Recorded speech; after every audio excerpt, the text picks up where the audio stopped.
Hello, I am Brandy Agerbeck of LooseTooth.com, and it is Studio Tuesday. Today I am in the studio here in Chicago. I am officially 8 more sleeps before I head to Europe for a month. It's one of my month-long teaching tours, and right now I am in the throes of finishing up the production for the Agerbeck method, your 90-day visual thinking transformation. So I have been eating, breathing, sleeping visual thinking lessons, and they are a blast to create. And I'm very, very, very happy to be in the home stretch of producing 90 videos for those 90 days. And I'm a little loopy. So that is where I'm at pre-Europe. Then I head off to Denmark to bask in the glow of UViz, which is our 3-day annual conference, and get to nerd out with my peeps. And Sam Brad from Vancouver of Drawing Change, is co-hosting a breakout session with me.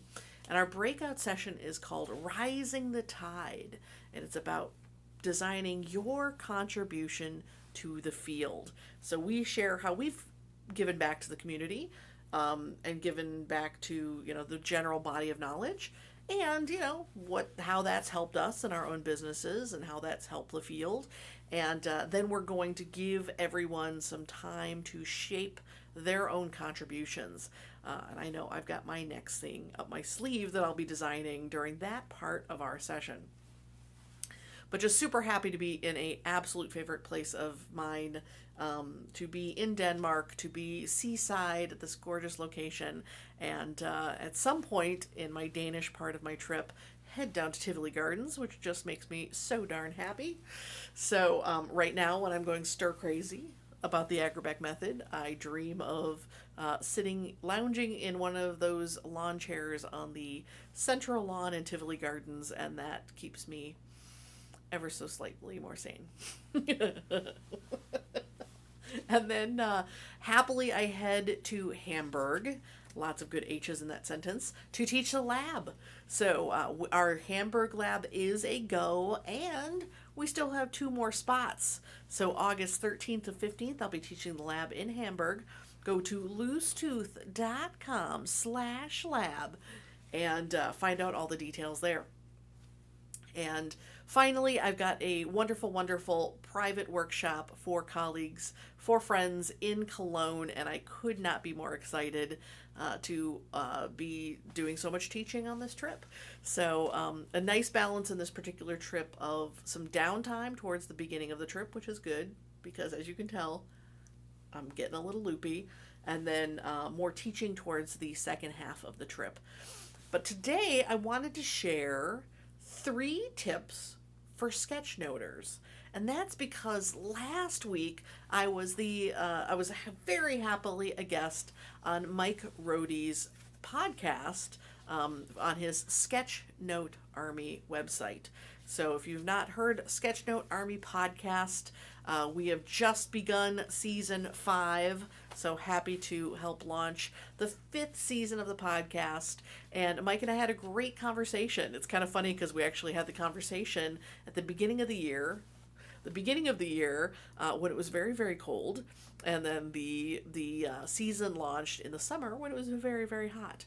But in his podcast, the format of his podcast, we definitely talk about sort of my origin story, how the heck I got into this work, what kind of visual thinking I was doing before I fell into the work of graphic facilitation.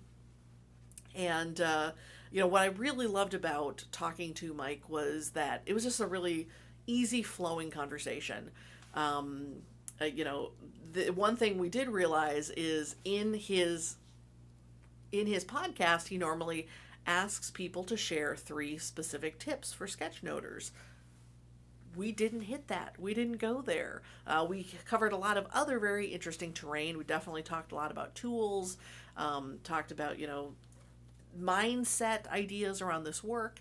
And so I wanted to kind of follow up from the podcast and talk specifically about 3 tips that I have for sketchnoters.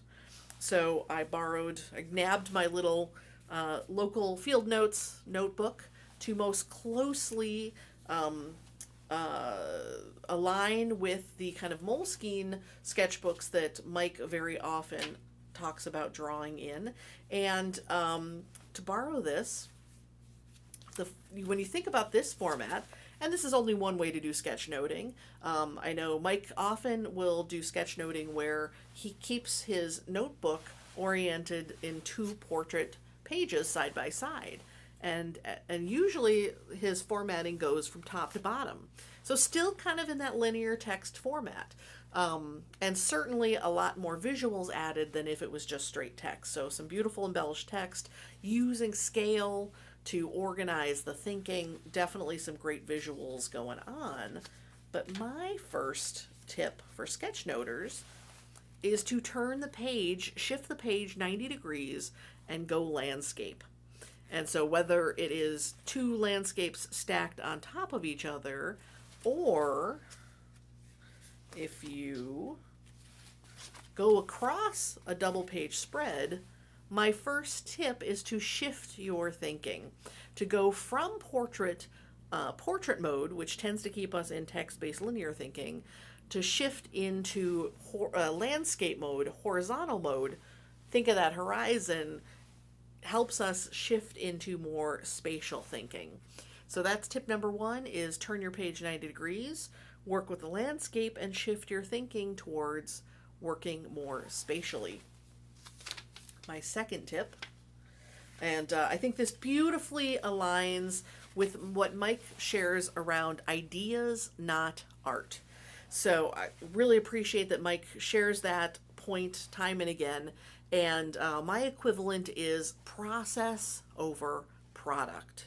And the idea here is that drawing is both a noun and a verb. The noun is the product. The noun is the thing that freaks us out and makes us judge our work as good or bad or pretty or ugly.